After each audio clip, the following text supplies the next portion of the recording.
एक दफ़ा का जिक्र है, एक नन्हा सा लड़का था जिसका नाम अली था। अली बहुत ज़हीन और बहादुर लड़का था। वो हमेशा अपने दादा जान से पाकिस्तान की आज़ादी की कहानियाँ सुनता था कि कैसे हमारे बुज़ुर्गों ने अपनी जानों की कुर्बानियाँ देकर हमें ये आज़ाद मुल्क दिलाया। अली के स्कूल में 14 अगस्त की तैयारी ज़ोरों पर थी।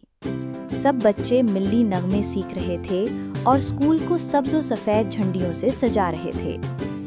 अली भी बहुत पुरजोश था। वो चाहता था कि वो कोई ऐसा काम करे जो पाकिस्तान के लिए हो। एक दिन अली ने देखा कि स्कूल के बाहर कुछ बच्चे झंडियां फाड़ रहे और पाकिस्तान के बारे में बुरे अल्फाज बोल रहे हैं। अली को ये देखकर बहुत दुख हुआ। वो उन बच्चों के पास गया और कहा, ये झंडियां सिर्फ कागज़ नहीं हैं, ये हमारी पहचान है।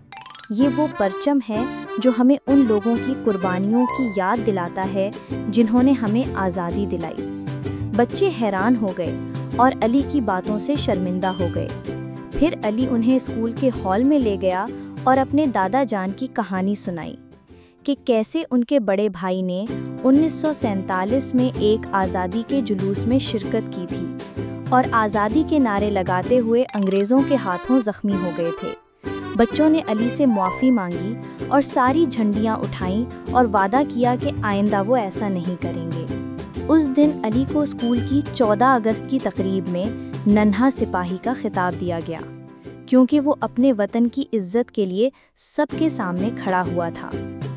इखलाकी सबक: अपने मुल्क से मोहब्बत का मतलब सिर्फ झंडा लहराना नहीं, बल्कि उसकी इज्जत करना और दूसरों को भी सिखाना है। ऐसे मज़ीद वीडियोज़ देखने के लिए हमारे चैनल को लाइक और सब्सक्राइब करना मत भूलें।